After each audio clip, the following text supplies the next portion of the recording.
ৰাজ্য কঁপোৱা ঢকুৱাখানা হত্যাকাণ্ডৰ নতুন মুখ।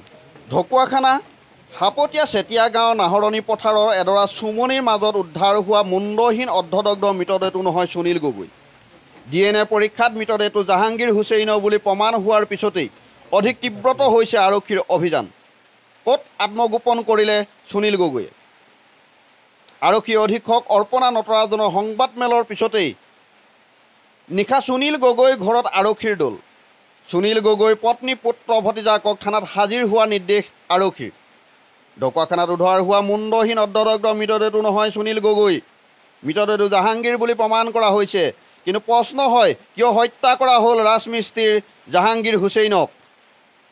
আৰক্ষী অনুসন্ধানতে এই তথ্য পোহৰলৈ আহিব যদিও এই প্ৰশ্নই এতিয়া সমগ্ৰ ৰাজ্যতে তীব্ৰ চাঞ্চল্যৰ সৃষ্টি কৰিছে।